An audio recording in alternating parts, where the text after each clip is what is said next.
Hello everybody, welcome back to my channel. আশা করি তোমরা সবাই ভালো আছো। আমরাও এখানে দাঁড়ানো আছি। আজকে সকালবেলায় ঘুম থেকে উঠে তাড়াতাড়ি করে কাজ টাজ করে ব্রেকফাস্ট করে নিয়েছি। আগে সবার প্রথমে পেট ভোজন হয়ে গেছে, অ্যান্ড দেন এখন বাজে হচ্ছে দুপুর 12:30 মতন। আমরা চলে এসেছি আবার সেই চিকেন স্যান্ডউইচ রেস্টুরেন্টটাতে, যেখান থেকে কালকে আর কি ওই অ্যামেজিং চিকেন স্যান্ডউইচটা খেয়েছিলাম, যেটা তোমরা আগের ভিডিওতে দেখেছো।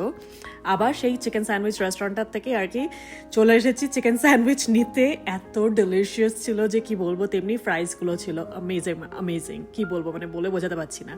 সো এনিওয়ে, আমরা চিকেন স্যান্ডউইচটা পিক আপ করে নিলাম, অ্যান্ড দেন আমরা এখন যাচ্ছি পাম স্প্রিং থেকে বেকারসফিল্ডে ড্রাইভ করে। বেকারসফিল্ডে আজকে রাতটা থাকবো আর কি, কারণ এখান থেকে ড্রাইভ করে যেতে প্রায় লাগবে হচ্ছে আমাদের 3 ঘন্টা মতন, কারণ মাঝপথে আর কি দাঁড়াবো একটুকুনি, এদিক সেদিক ঘুরবো, তারপরে গ্যাস ভরবো, এই সেই করতে করতে টুকটাক করতে করতে 3 থেকে 4 ঘন্টা লেগে যাবে আমাদের বেকারসফিল্ড পৌঁছাতে। আর ওখানে গিয়ে কোনো কিছুই দেখা হবে না, তাই আজকে রাতটা ওখানেই থাকবো, একটু রিল্যাক্স করব, কারণ গত 2 দিন ধরে কনস্ট্যান্টলি ড্রাইভ আর ঘোরা আর বাইরে খাবার দাবার, মানে শরীরটা প্রচণ্ড টায়ার্ড লাগছে। তাই ভেবেছি যে আজকে রাতটা একদম পুরোপুরি প্রপারভাবে রেস্ট নেব, অ্যান্ড দেন কালকে সকালে আবার যাবো হচ্ছে সেকোয়া ট্রি ন্যাশনাল পার্কে। তো চলো এখন রওনা দেওয়া যাক বেকারসফিল্ড ক্যালিফোর্নিয়ার দিকে। আর অ্যামেজিং ভিউ, মানে এত সুন্দর কান্ট্রি সাইড ভিউ, কি বলবো, পাহাড় চারিদিকে, পুরো পাহাড়, গ্রেপ ভাইন্স, অরেঞ্জ ফার্ম, মানে কিনা নেই ক্যালিফোর্নিয়াতে। মানে এটা একটা পুরো পারফেক্ট স্টেট, যেখানে সব রকম নেচার মানে একদম পুরো ঢেলে দিয়েছে। তো চলো এখন আমি আমার চিকেন স্যান্ডউইচটা খেতে খেতে বেকারসফিল্ড ক্যালিফোর্নিয়ার দিকে যাওয়া যাক, আর তারপরে গিয়ে ওখানে গিয়ে কথা হচ্ছে তোমাদের সাথে। ওখানে গিয়ে কথা হচ্ছে, এটা আবার কেমন তোর সেন্টেন্স হলো। সত্যি আমার যে কি হবে বলে বোঝাতে পারবো না, না বাংলা জানি ওই দেখো আবার ভুলে যাচ্ছি, মানে সেন্টেন্সটা পুরোপুরিভাবে বলতে পারছি না। মানে এখানে থাকতে প্রত্যেক দিন ইংলিশে কথা বলতে বলতে এমন হয়ে গেছে যে বাংলাটাই মনে হয় যেন আমি মাঝে সাঝে এরকম একটা মিক্স করে দিচ্ছি। সো যাই হোক, ফাইনালি দেখতেই পেলে আমরা বেকারসফিল্ড পৌঁছে গেছি, আর এই হচ্ছে আমাদের হোটেল রুম। তো চলো তাড়াতাড়ি করে আমি আগে তোমাদেরকে একটা হোটেল রুমের ট্যুর দিয়ে দিই। এই হচ্ছে আমি, মোটা হয়ে গেছি বাইরের জাঙ্ক খাওয়ার খেতে খেতে। এই হচ্ছে গিয়ে শাওয়ার, ঢুকেই আর কি লেফট হ্যান্ড সাইডে বাথরুমে শাওয়ার, সিঙ্ক, আবার একটা মিরর যেটা সিঙ্কের সামনে ছিল সেটাই। আর এখানে আমি দাঁড়িয়ে থেকে চুল ঠিক করছি, ভাবছি কি বলবো, কিন্তু যাই হোক আমি আর ওই ভয়েসটা ইনক্লুড করছি না, কারণ আবার ওই যে বললাম না, বাংলা ইংলিশ মিক্স করে যে কি একটা ভাষা বানিয়ে ফেলছি আমিই জানি না। আর হ্যাঁ, বাড়িতে কথা হয় প্রত্যেক দিনই, বাট স্টিল মানে এখানে 24 আওয়ার্সের মধ্যে বাড়িতে কথা হয় ধরে নাও 1 ঘন্টা মতন, বাকি ঘন্টা তো মানে ইংলিশেই কথা বলতে থাকি। তাই আমার বাংলা ইংলিশ সব মিক্স হয়ে যায়, কি ঘেটে হয়ে গেছে, না আমি এদিককার না আমি ওদিককার, কোন দিকের যে আমি নিজেও জানি না। সো এনিওয়ে, এই হচ্ছে গিয়ে পুরো রুমে ঢুকে আর কি টিভি আছে, মাইক্রোওয়েভ আছে, ফ্রিজ, এখানে আরেকটা ছোট্ট পুচকে আয়না আছে, স্টাডি ডেস্ক, আর এখানে হচ্ছে এসি ইউনিটটা। এই হচ্ছে আমাদের কিং সাইজের বেড, আর বেডের দুদিকে আছে হচ্ছে সাইড স্ট্যান্ড। লুক হাই বলে দিয়েছে তোমাদেরকে, Luke say hi. Okay, are you not going to? Alright, you are tired, bye. ও ঘুমিয়ে পড়েছে। সো এনিওয়ে, তো চলো এখন আগে বাড়া যাক। এটা আবার কি ভাষা হলো? নো, যাই হোক, প্লিজ ডোন্ট মাইন্ড, আমি কোনো বাজে ইন্টেনশন নিয়ে বলতে চাইনি। সো আমরা এখন হোটেল থেকে বেরিয়ে আমরা একটা দারুণ অ্যামেজিং ইন্ডিয়ান পিৎজা রেস্টুরেন্ট পেয়েছি, যেখানে তাড়াতাড়ি করে চলে এসেছি পিৎজা খাওয়ার জন্য। আর এখানে আমি খুবই এক্সাইটেড, কারণ হচ্ছে আমি আজকে খাবো হচ্ছে পনির বাটার পিৎজা। হ্যাঁ, paneer butter pizza, something like that. Anyway, Luke order করেছে হচ্ছে একটা পেপারনি চিজ পিৎজা আর ফ্রাইড চিকেন উইথ ওয়েজ। আর আমি অর্ডার করেছি হচ্ছে আমার favourite paneer tikka pizza, not paneer butter pizza, যা কি সব যে বলছিলাম আমি নিজেও জানি না। সো এনিওয়ে, এই পিৎজা রেস্টুরেন্টটা দারুণ ছিল, মানে পিৎজাটা এত দারুণ ছিল যে কি বলবো, পুরো ইন্ডিয়ান দুটো ভাই মিলে আর কি খুলেছে এই পিৎজা রেস্টুরেন্টটা। আমি একদম বন্ধুত্ব পাকিয়ে নিয়েছি একদম পুরো ভালোভাবে ওনার্সদের সাথে। সো এনিওয়ে, এই দেখো আমাদের খাবার চলে এসেছে। এই হচ্ছে পেপারনি চিজ পিৎজা। লুকের চোখ মুখ দেখে মনে হচ্ছে যেন একদম কয়লার ঘানের থেকে একদম কাজ করে উঠে এসছে। Please don't mind, ignore that, কারণ আমরা প্রচণ্ড টায়ার্ড। আর এই হচ্ছে আমাদের fried chicken plus potato wedge, যেটা অ্যামেজিং ছিল, অ্যামেজিং। আর এই হচ্ছে আমার ডেলিশিয়াস পনির টিক্কা পিৎজা। আর সঙ্গে আছে হচ্ছে চিলি, কারণ আমি আমাদের ওনারদেরকে বলে দিয়েছিলাম যে একটু ভালোভাবে চিলি স্প্রিঙ্কল করে দিতে। আর তারপরে বিল ধরিয়ে দেওয়ার পরে আমরা পেটে করে বেরিয়ে চলে এসেছি হচ্ছে বাবল টি খেতে। চা খাবো না তা কি হয়, চা পাইনি তো কি হয়েছে, বাবল টি তো আছে, তো চলো বাবল টি দিয়েই কাজ সারা যাক। এই হচ্ছে গিয়ে বাবল টি। শেয়ারটির থেকে আমি একটা অ্যামেজিং থাই বাবল টি নিয়ে নিয়েছি, যেটা খেতে খেতে এখন যাব হচ্ছে আমাদের হোটেলে। গিয়ে প্রচণ্ড টায়ার্ড আমরা দুজনেই, গিয়ে থাপাস করে ঘুমিয়ে পড়বো। দেখা হবে গিয়ে তোমাদের সাথে কালকে সকালে। আর ভিডিওটা আজকে এখানে এন্ড করছি না, কারণ কতটুকু আর ভিডিও করলাম, তো এটাই কন্টিনিউ হবে হচ্ছে কালকে সকালে। So have a good night, see you tomorrow. Hello everybody, welcome back to our channel. আশা করি তোমরা সবাই ভালো আছো, আমরা এখানে দাঁড়ানো আছি। আর আজকে হচ্ছে 9th মে। আমরা সকাল সকাল ঘুম থেকে উঠে স্নান টান করে আমি আমার কাজ কমপ্লিট করে রেডি হয়ে গেছি। তারপরে হোটেল থেকে জাস্ট চেক আউট করলাম, আর এখন রওনা দিচ্ছি হচ্ছে Sequoia National Park, right? Or Sequoia tree National Park, Sequoia. So এখন রওনা দিচ্ছি হচ্ছে সেকোয়া ন্যাশনাল পার্কের দিকে। খুব এক্সাইটেড। এখান থেকে 1 ঘন্টা 15 মিনিট মতন ড্রাইভিং ডিস্টেন্স, যদি না দাঁড়াই মাঝপথে। আর ওখানকার টেম্পারেচার এখন হচ্ছে অ্যারাউন্ড 45 to 50 ডিগ্রি ফারেনহাইট। আর আমরা যেখানে আছি এখন, এখানকার টেম্পারেচার হচ্ছে 82 ডিগ্রি ফারেনহাইট। মানে 1 ঘন্টা ড্রাইভিং ডিস্টেন্স, 1 ঘন্টা 15 মিনিট মতন, তার মধ্যে এতটা টেম্পারেচারের ডিফারেন্স, মানে ভাবতে পারছো কতটা উপরে উঠবো তার মানে। তো চলো, খুব এক্সাইটেড বড় বড় ট্রিগুলো দেখার জন্য, বড় বড় গাছগুলো দেখার জন্য, মানে 100 বছর 150 বছর পুরনো গাছগুলো দেখার জন্য খুব এক্সাইটেড। তো চলো তাড়াতাড়ি করে যাওয়া যাক। আর এই জায়গাটা এত দারুণ কি বলবো আর, মানে পুরো একদম আমার টাইপ অফ ওয়েদার। মানে খুব একটা গরম না, খুব একটা ঠান্ডা না, মানে ঘাম হচ্ছে না কিন্তু ঠান্ডাও লাগছে না, বাইরে এমনি হাঁটা যাচ্ছে, মানে পারফেক্ট ওয়েদার, অ্যামেজিং জায়গা। অ্যান্ড এই জায়গাটার নাম হচ্ছে ভিসালিয়া। ছোট্ট একটা টাউন, আর এই টাউনে প্রচুর ইন্ডিয়ানসরা আছে। ক্যালিফোর্নিয়া অফকোর্স ইন্ডিয়ান থাকবে, প্রচুর ইন্ডিয়ান আছে। আর সবকটা পিৎজা রেস্টুরেন্টে বলতে গেলে কারি পিৎজা, বাটার চিকেন পিৎজা, পনির পিৎজা সবকিছুই মোটামুটি পাওয়া যাচ্ছে। আর দারুণ লেগেছে এই টাউনটা। আর এখন হচ্ছে খুব এক্সাইটেড সেকোয়া ট্রি ন্যাশনাল পার্কে যাওয়ার জন্য। তো চলো যাওয়া যাক তাড়াতাড়ি করে।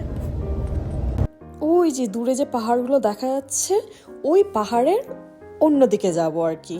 তো চলো যাওয়া যাক। আর যেতে যেতে চারিদিকে, মানে পুরো রাস্তার দুধারে হচ্ছে খালি অরেঞ্জ ফার্ম ট্রি, আর হচ্ছে অরেঞ্জ ফার্ম ট্রি, এটা আবার কি সেন্টেন্স হলো? ওই যে বললাম না আমি না এদিককার না ওইদিককার। অরেঞ্জ ফার্ম, আর হচ্ছে অরেঞ্জ ট্রি ফার্ম, আর হচ্ছে গ্রেপস ট্রি ফার্ম। তার সাথে সাথে কিছু কিছু ওয়ালনাট ফার্মও দেখেছি, আর আমন্ড ট্রিজও দেখেছি। আর সব থেকে আমার ভালো লেগেছে হচ্ছে অরেঞ্জ ট্রিগুলো, একদম ছোটো ছোটো পুচকে ট্রি, কিন্তু তার নিচে চারিদিকে পুরো অরেঞ্জ ছড়িয়ে ছিটিয়ে রয়েছে। আর এই হচ্ছে ভিউ। আস্তে আস্তে আমরা এখন পাহাড়ের উপর ওঠা শুরু করলাম। টেম্পারেচারও এখন হচ্ছে 91, মানে 105 না 6 ছিল জানো পাম স্প্রিংয়ে, এখন চলে এসেছি হচ্ছে 91। আস্তে আস্তে আস্তে আস্তে এবার টেম্পারেচার কমতে থাকবে যত পাহাড়ের উপর উঠবো। আর আমরা প্রায় বলতে গেলে সেকোয়া ট্রি ন্যাশনাল পার্কের দিকে পৌঁছে গেছি, মানে আর কিছুক্ষণের মধ্যেই আর কি পৌঁছে যাব। এই পাহাড়ে ওঠা শুরু করে দিলাম।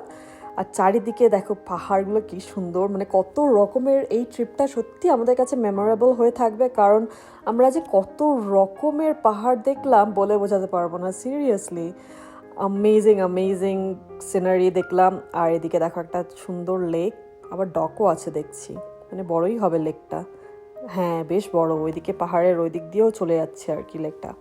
সো এনিওয়ে, কোনো দিন আমাদের কাছে যদি বিশাল বড় কিছু কি হবে, আর কি জানি কি যে বকে যাচ্ছি আমি নিজেও জানি না। সো এনিওয়ে, যেটা বলছিলাম, আমরা যদি কোনো দিন বড়লোক হই, তবে কি আমি একটা এরকম সুন্দর দেখে একটা বোট কিনবো। যেরকম একটা বোট, জানি না তোমরা দেখতে পেলে কি না, লেকের মধ্যে ছিল, আমার দারুণ লেগেছে। সো এনিওয়ে, যবে বড়লোক হব তবে গিয়ে আমি একটা বোট কিনবো। স্বপ্ন দেখা উচিত, স্বপ্ন দেখলেই তবে গিয়ে স্বপ্ন সত্যি হবে, স্বপ্ন না দেখলে কোনোদিন স্বপ্ন সত্যি হবে না। সো কিপ অন ড্রিমিং, आज नहीं हुआ तो क्या हुआ, कल क्या पता हो ना हो, কালকে হতেও পারে নাও হতে পারে, হলে দারুণ, না হলে guess what, at least স্বপ্নতে তো তুমি জাহাজ কিনে নিয়েছো, আবার কি। So keep on dreaming. আর তার সাথে সাথে আমরা সাকোয়া ট্রি ন্যাশনাল পার্কে পৌঁছে গেছি। ও, Sequoia and Kings Canyon National Park, আমি এতক্ষণ ধরে ভুল বলছিলাম। সো এই হচ্ছে এন্ট্রেন্সটা, আর এখানে প্রাইসিং দেওয়া আছে এক একটা গাড়ির জন্য কত টাকা লাগবে, বা যাদের ফেডারেল পার্ক পাস আছে তাদের কোনো কিছুই লাগবে না, তারা বছরে একবারে এককালীন আর কি $91-80 দিয়ে দেয়, আর সব ফেডারেল পার্কসে আর কি ঘুরতে পারবে, ন্যাশনাল পার্কসে আর কি ঘুরতে পারবে। আর লুকের কাছে যেহেতু ফেডারেল পার্ক পাস আছে, ওর কোনো কিছু এখন টাকা দিতে লাগবে না, খালি আইডিটা শো করব, আর এখান থেকে ওদের কাছ থেকে আর কি একটা ম্যাপ নেব। আমি আবার কি করি, ম্যাপগুলোকে কালেক্ট করে রেখে দিই, কারণ একটা স্মৃতি হয়ে থাকবে না, কটা কটা ন্যাশনাল পার্কে ঘুরেছি আমি আমার জীবনে। তখন যখন আমি বুড়ো হয়ে যাব, বুড়ো কেন হব, বুড়ি হব, যখন আমি বুড়ি হয়ে যাব তখন আমি আমার নাতি পুতি এদেরকে সবাইকে দেখাতে পারবো, এই দেখো আমি আর আমার হাজব্যান্ড এত এত ন্যাশনাল পার্কসে ঘুরেছি, তোমরা কি করেছো তোমাদের জীবনে। সো এনিওয়ে, আমরা এখন ন্যাশনাল পার্কের দিকে চলে যাচ্ছি, তো চলো যাওয়া যাক এখন। আমি তো এই ভিডিওটার পরে আর কি, মানে অনেক পরে, সেই ঘুরতে গেছিলাম মে মাসে, আর আজকে হচ্ছে জানুয়ারি 2026-এ আমি ভিডিওটা এডিট করছি। সো এনিওয়ে, আমি এখন ভয়েস ওভার দিয়ে আর কি এই ভিডিওটা বানাচ্ছি, কিন্তু ন্যাশনাল পার্ক থেকে আর কি বেরোনোর পথে, মানে Sequoia and Kings Canyon National park থেকে বেরোনোর পথে আমি আমার ডায়েরিতে একটা ছোট্ট প্যারাগ্রাফ লিখেছিলাম, যেটা আমি ইন্সপায়ার হয়ে লিখেছিলাম সাকোয়া ট্রি ন্যাশনাল পার্কের ওপর। সেটাই ভাবলাম আজকে তোমাদের সাথে একটু শেয়ার করব, আশা করি ভালো লাগবে। Sequoia and Kings Canyon National Park is not just a place you visit, it's a place you feel. The moment you enter, everything slows down, your thoughts soften, your breathing changes, and suddenly the noise of everyday life feels very, very far away. Standing amongst the giant sequoia tree, you realize you are in the presence of living beings that have been standing here for thousands of years. Quite witness of time itself. These trees don't rush, they don't compete, they simply grow slowly, steadily, and with incredible strength. Some of them were already ancient before history was written, before borders were drawn, before we ever learned to measure success in day and deadline. Looking up at them makes you feel small, but not insignificant. It's the kind of small that brings peace, the reminder that you are a part of something much larger than yourself. Walking through the forest feels almost spiritual. Sunlight filters through the massive branches, creating a soft glow that feels sacred. There's a silence here that speaks louder than words. Not an empty silence, though, but a full one, filled with birdsong, wind moving through leaves, and the gentle sound of your own footstep on the earth. It feels like the forest is asking you to slow down, to listen, and to be present. The General Sherman tree, the largest tree on earth by volume, stands as a symbol of resilience. It has survived fires, storms, and centuries of changes, not because it resisted nature, but because it adapted with it. Its thick bark protects its root, intertwined with others for strengthen. It's a quiet lesson in how survival doesn't always mean fighting. Sometimes it means standing firm, staying grounded, and growing patiently. Sequoia Tree National Park reminds you how temporary our worries are. The things that feel overwhelming, stress, conflict, fear, shrink when you stand next to something that has endured for over 2,000 years. It gently puts life into perspective. You realize that not everything needs an immediate answer. Not everything needs to be fixed today. Some things just need time. There's also a deep sense of connection here, not just to nature, but to yourself, away from screen, schedule, and expectations. You start to hear your own thoughts more clearly. You remember what it feels like to simply exist without performing, without proving, without rushing. The forest doesn't ask anything from you, it just welcomes you as you are. Sequoia Tree and Kings Canyon National Park is a reminder of humanity and hope. Humanity because we are not as big as we think we are. Hope because strength can be quiet, growth can be slow, and still last for generations. These trees teach us that life doesn't need to be loud to be powerful. When you leave this national park, you don't take the trees with you, but you take the feelings, a sense of calm, a deeper breath, a reminder that even in the fast-moving world, there's a place and ways of living that honors patience, balance, and quiet strength.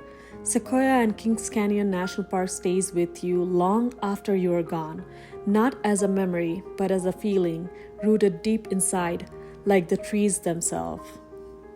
আশা করি তোমাদের এই প্যারাগ্রাফটা ভালো লেগেছে। মানে সত্যি এই national park থেকে বেরিয়ে যে মানে একটা অ্যামেজিং মানে কিরকম যে একটা অনুভূতি হয়েছে এই ট্রিজগুলো, মানে এই বড় বড় জায়েন্ট পুরনো মানে কয়েক হাজার বছর পুরনো এই গাছগুলোকে দেখে যে একটা আলাদাই একটা ইন্সপিরেশন মনের মধ্যে জেগে উঠেছে। আর সেটার ইয়েতেই মানে সেই ইন্সপিরেশনের জন্যই আর কি মনে হয় আমি এই প্যারাগ্রাফটা ডায়েরিতে মানে আমি আমার জার্নালে লিখেছিলাম। আমি আবার আমার ডায়েরি লিখতে খুব ভালোবাসি, তাই যখনই আমার মনে একটু ইন্সপিরেশনের মানে ইন্সপায়ার কোনো কিছু দেখে যদি আমি ইন্সপায়ার হই, তাহলে তখনই আমি মানে একদম পুরো মনে যা থাকে আমি একদম ডায়েরিতে লিখে দিই। তো আশা করি এই প্যারাগ্রাফটা ভালো লেগেছে। আর কি বলবো এই ন্যাশনাল পার্কের ব্যাপারে, যত বলবো ততই কম পড়ে যাবে। এত সুন্দর আর এত পুরনো জায়গাটা, মানে এই গাছগুলোকে আমি তো একটা গাছের সামনে গিয়ে মানে জড়িয়ে ধরে একদম অলমোস্ট কেঁদেই ফেলেছিলাম। এত একটা আলাদাই যেন আমি একটা ফিলিং পেয়েছি এই ন্যাশনাল পার্কে এসে। এরকম কোনো জায়গায় গিয়ে আমার হয়নি যেরকম আর কি এই ন্যাশনাল পার্কে এসে মানে একটা আলাদা ফিলিংসটা এসছে। মানে এই গাছগুলোকে দেখে, এই পুরনো গাছগুলোকে দেখে, যেগুলো একদম কোনো চিন্তা নেই, কোনো ভয় নেই, একদম পুরো সোজা হয়ে মাথা তুলে দাঁড়িয়ে আছে। ভাবা যায় কি যে অসাধারণ জিনিস। আর শুধু তাই নয়, মানে এই গাছগুলো যে কত চেঞ্জেসের ওপর দিয়ে গেছে কি বলবো। আমরা আমাদের ডে টু ডে লাইফে মানে এই ধরে নাও কাজেই যদি ম্যানেজার চেঞ্জ হয় আর সেই নতুন ম্যানেজার যদি কোনো নতুন জিনিস ইমপ্লিমেন্ট করে, সেটা নিয়ে আমরা আবার কত প্যাচ বাঁধাই। আর সেখানে এই গাছগুলোর কথা খালি ভাবো, যারা আর কি এত মানে যুগ ধরে একদম সোজা হয়ে দাঁড়িয়ে আছে, কোনো চিন্তা নেই, কোনো ভয় নেই, কোনো দ্বিধাবোধ নেই। পুরো চেঞ্জেসগুলোকে দেখতে চেঞ্জেসের সাথে আর কি গ্রো করছে। এগুলোকে দেখে সত্যি আমরাও ইন্সপায়ার হয়ে যাই মাঝে মানে এই গাছগুলোকে দেখে। আর এই দুটো জোড়া গাছটার নাম হচ্ছে টুইন টাফ, এটাকে বলে হচ্ছে টুইন টাফ। আর কি বলবো, দাঁড়াও লুকের ছবিটা যখন ভিডিওটা তুলবো তখন তোমাদেরকে বোঝাচ্ছি মানে কত বড় গুড়িটা। আমি দেখো কুটটুকুনি লাগছে, এই গুড়িটার মনে হয় না আমার পুরো হাইটটা মিলে গুড়িটাও কমপ্লিট হয়েছে বলে। এই হচ্ছে গাছের নিচটা মানে বটমটা, আর ওই যে কোথায় যে মাথা শেষ হয়েছে যাই না, তাই লুকার ভিডিও করলো না। আর এইটা দেখো একটা ছোট্ট কেভের মতন আবার তৈরি হয়ে গেছে এই গাছটার তলায় আর কি। লুকের হাইট হচ্ছে 6.2, আর লুক এই গাছের গুড়ির ভেতরে ঢুকে যাচ্ছে। মানে ভাবতে পারছো তার মানে গাছটা কতটা বড়। আর এই হচ্ছে পিকাবু। মানে সত্যি অসাধারণ ফিলিংস ছিল, কোনো ভাষা বলে বোঝাতে পারবে না। আর একটা আলাদাই রকম মানে পজিটিভিটি যেন কাজ করছিল মনের মধ্যে। আর এই গাছটা গুড়ি ভেঙে পড়ে গেছিল আর কি, তো ওরা আর কি গুড়িটাকে কেটে প্রিজার্ভ করে রেখেছিল। সিরিয়াসলি মানে একদম পুরো হোয়াইটনেস, খালি পাখিদের কিচিরমিচির, হাওয়া আর গাছ, এত বড় গাছ। আর চারিদিকে ব্যারিকেড করা আছে, মানে স্পেশালি যেই গাছগুলো আর কি 2000 বছর পুরনো, সেসব গাছের চারিদিকে আর কি এরকমভাবে ব্যারিকেড করা আছে যাতে কি মানুষজনেরা আর কি ভেতরে গিয়ে কোনো কিছু ড্যামেজ না করে। এটা যাই হোক হিস্টোরিক না এই গাছগুলো, তো কোনো কিছু বলা যায় না কিসের থেকে কি রিয়্যাক্ট করে গাছগুলো মরে যেতে পারে, তার জন্য আর কি এরকমভাবে সুন্দর করে ব্যারিকেড করা আছে যাতে কি কেউ এই পারে না যায়। আর রাস্তা বানানো আছে, দারুণ রাস্তা, মানে কাঠের রাস্তা, কিন্তু কাঠের, মানে একদম পরিষ্কার টিপটপ। হুইল চেয়ার দেখলেই পাস হলো, কোনো অসুবিধা নেই, কোনো কিচ্ছু নেই, মানে একদম পুরো পরিষ্কারভাবে হুইল চেয়ারের অ্যাক্সেসেবল। আর পুরো পার্কটা আর কি, মানে এই জায়েন্ট গাছগুলো যেখানে আছে, পুরো ন্যাশনাল পার্কটাই বলতে গেলে জায়েন্ট গাছে ভর্তি, কিন্তু এই হিস্টোরিক গাছগুলো যেখানে আর কি আছে, সেই গাছগুলো আশপাশ দিয়ে আর কি ট্রেল বানানো আছে, আর পুরো রাস্তা করা আছে, কাঠের রাস্তা করা আছে, সেখান দিয়ে মানুষজনেরা আর কি ঘুরে টুরে দেখতে পারবে। সত্যি অ্যামেজিং, মানে বলে বোঝাতে পারবো না, it's a once in a life time memory. মানে এসবগুলোর সাক্ষী হওয়া, যদি পারো একবার সবাইকেই রিকোয়েস্ট করবো এই ন্যাশনাল পার্কটাতে ঘুরে যেও, কারণ আলাদাই একটা পজিটিভিটি কাজ করে। আমি এত ন্যাশনাল পার্ক ঘুরেছি, আমার আর লুকের আর কি ন্যাশনাল পার্ক ঘুরতে দারুণ লাগে, কিন্তু এরকম ন্যাশনাল পার্ক থেকে মানে এরকম পজিটিভিটি পাইনি। আর পজিটিভিটি থাকবে নাই বা কেন, কারণ এত বড় বড় গাছ, অক্সিজেন মানে আমরা যেটা থ্রু দিয়ে বাঁচি আর কি, অক্সিজেন এখানে পুরো ভর্তি। তার ফলে কি হয়, মানে নিঃশ্বাস একটা, মানে আমরা যে নিঃশ্বাসটা নিচ্ছি, মানে একটা আলাদাই যেন ফ্রেশনেস আছে। আর তার ফলে পজিটিভিটিটা অতিরিক্তই, মানে খুব পরিমাণে এখানে আছে পজিটিভিটি ফিলিংটা। এরকম অনুভূতিটা আমি পেয়েছিলাম ওয়েস্ট ভার্জিনিয়াতে। স্নোশু বলে একটা মাউন্টেন আছে যেখানে আর কি গাছগাছড়ায় ভর্তি। সেখান থেকেও আর কি এরকম ফিলিংটা, পজিটিভিটির ফিলিংসটা পেয়েছিলাম, যেটা আর কি এখানে এসে আবার পেলাম এত বছর বাদে। তো আমরা এখন যাচ্ছি হচ্ছে কংগ্রেস ট্রেলে। এখানে আবার আরেকটা পুরনো গাছ আছে যেটার তলায় চেষ্টা করব ঢুকে আর কি, মানে গুড়ির ভেতর ঢুকে ছবি তোলার। আমি খুব শুনেছি আর কি গাছটার ব্যাপারে, আমার বন্ধু আর কি এসছিল এখানে, তো ওই আমায় বলছিল। তো যা আশা করি দেখতে পাবো, জানি না ওই গাছটাই পাবো কিনা, বাট দেখা যাক। আর এই দেখো কি সুন্দর লাগছে না, ঝর্ণার বয়ে যাচ্ছে একদম ক্রিকের থ্রু দিয়ে, পুরো পার্কটাকে একদম গড়িয়ে বয়ে যাচ্ছে। আর লোক ওই ব্রিজটার উপরে দাঁড়িয়ে আছে, আমি এপারে দাঁড়িয়ে আছি ফটো তোলার জন্য। আর এই হচ্ছে সেই গাছটা, মনে হয় না ভেতরে ঢুকতে দেবে বলে, কারণ এখন ওরা ব্যারিকেড করে দিয়েছে। তো যাই হোক, এই সেই গাছ যেটা আগুন, ঝড়, মানে বিভিন্ন রকমের নেচারের হার্শনেসকে আর কি কাটিয়ে এখনো দাঁড়িয়ে আছে। তো যাই হোক, আমরা এপারে চলে এসেছি একটু ফটো তোলার জন্য, ক্ষমা করে দিও কেউ যদি ফরেস্ট রেঞ্জার হয়ে থাকো। আর এই দেখো লুক ফটো তুলছে, আমি বাইরেই দাঁড়িয়ে আছি, কিন্তু লুক ভেতরে ঢুকে আর কি একটু ফটো তুললো। আর এখন আমরা ঘুরে টুরে যাব হচ্ছে একটু ভিজিটার সেন্টারে, মানে অন্য দিক দিয়ে ঢুকলে আর কি আরেকটা ভিজিটার সেন্টার আছে যেখানে আমরা যাব, গিয়ে কিছু যদি সুভিনার পাই। আর ওখানে আরেকটা গাছ আছে যেটা খুবই ফেমাস ওখানে, ওই গাছটাকে দেখার জন্য। ওইটাও আবার অনেক পুরনো গাছ। আমার ক্যামেরাতে আনফর্চুনেটলি আমি কোনো ভিডিও করতে পারিনি, কারণ লুকের ক্যামেরা অলরেডি ফুল হয়ে গেছিলো লাস্ট জায়গাতে, মানে পাম স্প্রিংয়ে এত ভিডিও করেছি ওর ক্যামেরাতে যে মানে ওর ফোনে পুরো ক্যামেরা ফুল হয়ে গেছিলো, মানে ইয়েটা আর কি তোমার ক্যাপাসিটি ফুল হয়ে গেছিলো। আর আজকে এসে এখানে এসে আমার ফোনে ক্যাপাসিটি ফুল হয়ে গেছে। তো যাই হোক, অন্য পুরনো সব ভিডিও কিছু ডিলিট করলাম, তারপরে এখনও করে যাচ্ছি। আর পরে গিয়ে বাড়িতে এসে দেখলাম যে আমি মেন যে গাছটা দেখার জন্য গেছিলাম সেই গাছেরই ভিডিও করতে ভুলে যাইনি, বাট আমার ক্যামেরাতে আর কি জায়গা ছিল না, তাই ভিডিওটা করে ওঠা হয়নি। কিন্তু ছবি আছে, আমি ছবি দিয়ে দেবো। আর এই আরেকটা গাছ যেটা আর কি আমরা ভিজিটার সেন্টারের সামনে আর কি গাড়িটা পার্ক করে এই গাছটার ব্যাপারে পড়লাম, মানে 2700 বছর পুরনো গাছ এটা। আর সবাই এখানে লেখা আছে আর কি এই গাছটাকে গিয়ে একটু হাগ করে আসতে, তাহলে ওই গাছের থেকে যে মানে পজিটিভিটিটা আর কি আমাদের মধ্যে একটু হলেও চলে আসবে, আর গাছটা আমাদের কার্বন ডাইঅক্সাইড অ্যাবজর্ব করে নেবে। তাই গেলাম একটু গাছটাকে হাগ করে চলে এলাম। আর এই হচ্ছে, এই দেখো গাছগুলো কত বড়, 40 ফিট, মানে ভাবা যায় 40 ফিট, 12 মিটার, 60 ফিট। আর ওইদিকে হচ্ছে গিয়ে 80 fit. want to climb the sequoia, মানে এখানে একটা অ্যাক্টিভিটি আছে, আজকে আমরা করব না, কারণ অলরেডি ওরা বন্ধ করে দেবে, এখন 5টা মতন বাজে, 5টার সময় আর কি বন্ধ হয়ে যায় এই ভিজিটার সেন্টারটা। কিন্তু এটা একটা ওয়ান অফ দ্য অ্যাক্টিভিটি যেটা করতে পারো কেউ চাইলে, আমরা করব না, শুধু করে লাভ নেই, হাত পা ভেঙে লাভ নেই, অলরেডি আমাদের টাইম খারাপ যাচ্ছে, একটার পর একটা কিছু না কিছু হয়ে যাচ্ছে, এই জ্বর এই সেই ওই সেই হয়ে যাচ্ছে। সো আমরা আজকে আর হাত পা ভাঙার রিস্ক নেব না, কারণ আমার সময় খারাপ।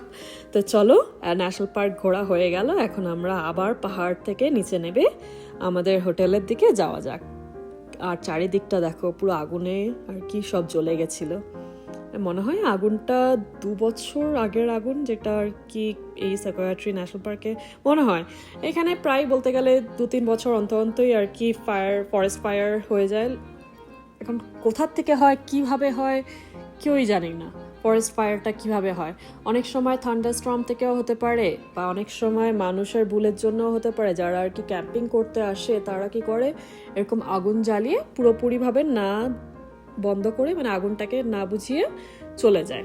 তো তার ফলেও হতে পারে, বা থান্ডারস্টর্মের জন্যও হতে পারে। আর এই দেখো রাস্তার দুধারে কত বড় বড় গাছ, মানে কি বলবো, অ্যামেজিং লাগছিল সত্যি, ভিউটা সত্যি অসাধারণ। Once in a life time experience, না দেখলে বলে বোঝানো যাবে না। আর ক্যামেরার লেন্স দিয়ে জানি আমি তুলে ধরার চেষ্টা করছি, কিন্তু কতটাই বা তুলে ধরা যায়, তো যতটা পেরেছি সেটা ধরার চেষ্টা করেছি। আশা করি তোমাদের এই ভিডিওটা ভালো লেগেছে। আর এখন আমরা যাব হচ্ছে সেকোয়া ট্রি ন্যাশনাল পার্ক থেকে, মানে Sequoia and Kings Canyon National park থেকে নিচে নেবে সোজা আমাদের হোটেলের দিকে, যেটা আর কি বেকারসফিল্ডে। আর যেতে লাগবে প্রায় ধরে নাও 1.5 থেকে 2 ঘন্টা মতন। তো চলো এখন এই অ্যামেজিং ভিউটা দেখতে দেখতে হোটেলে ফেরা যাক।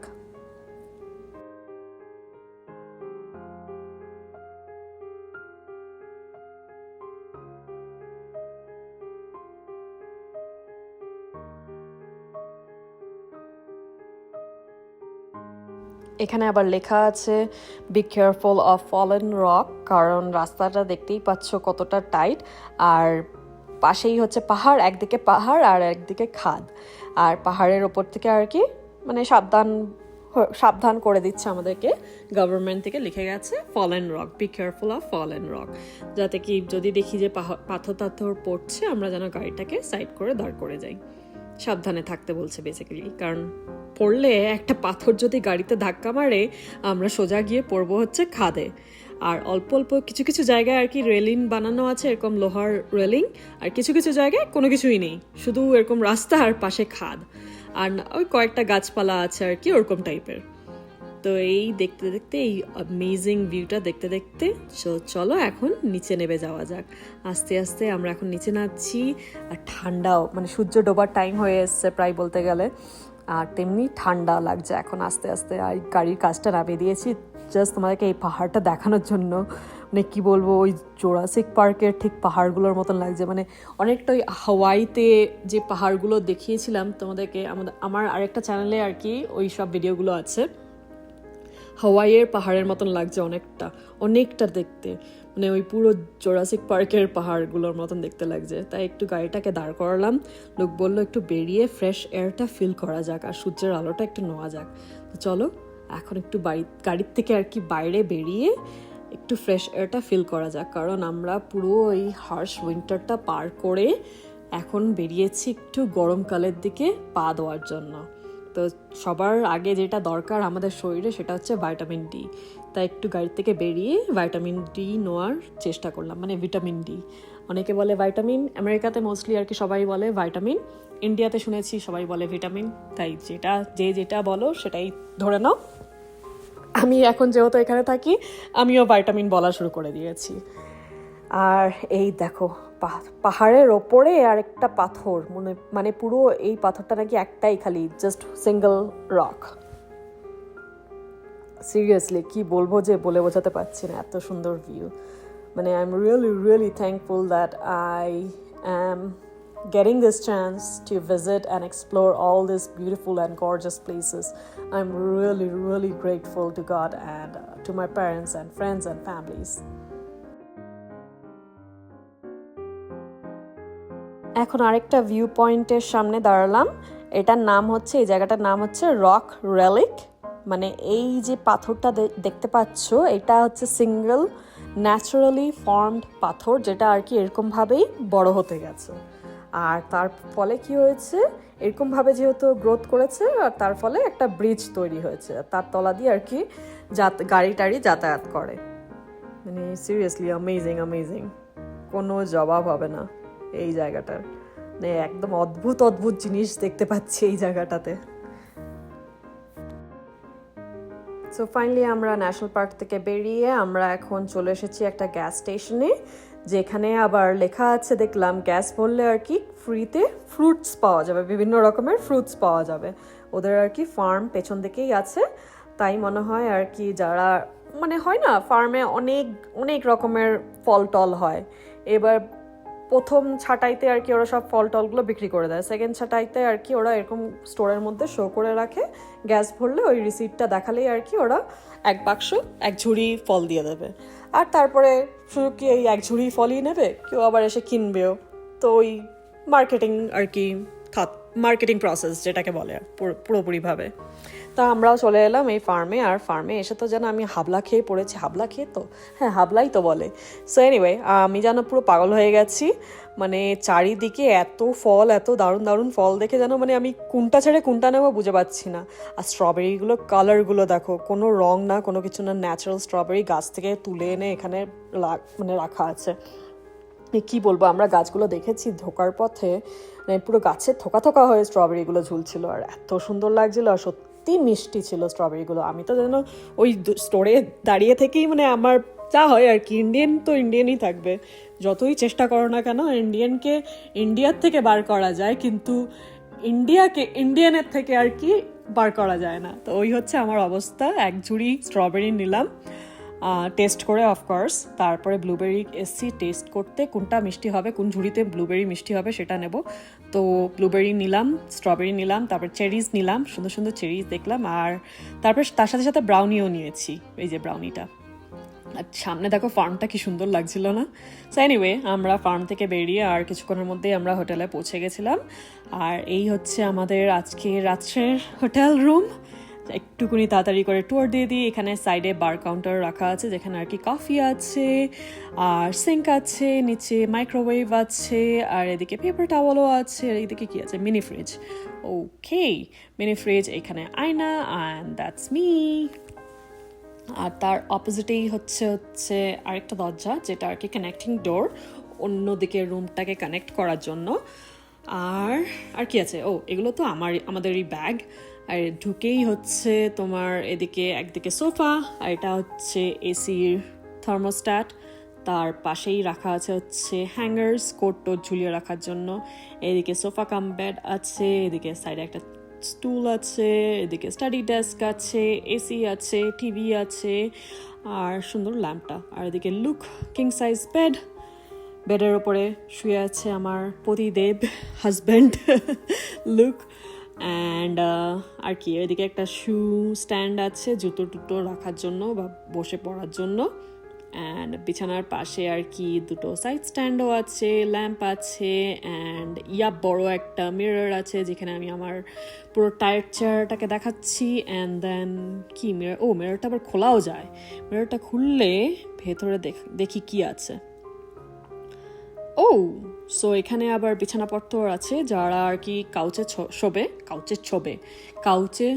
শোবে তাদের জন্য বিছানাপত্র রাখা আছে, আয়রন আছে, আয়রন স্ট্যান্ড আছে।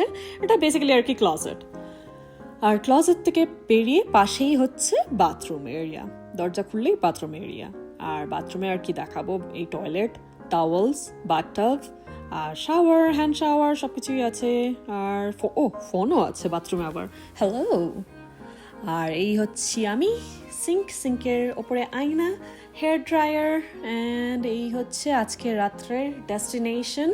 আর যারা জিজ্ঞেস করবে যে ওই পাখাটা কেন আছে ওখানে, কারণ লুক পাখার আওয়াজ ছাড়া ঘুমোতে পারে না, তাই ও যেখানেই যায় না কেন ওর সাথে এই পাখাটা আমাদের সাথে আর কি ট্রাভেল করে। তো চলো আজকের মতন ব্লগটা আমরা এখানেই এন্ড করছি। তোমাদের সবার সাথে দেখা হবে পরে একটা ভিডিওতে। Till then take care, stay safe, stay healthy, bye, see you in our next blog.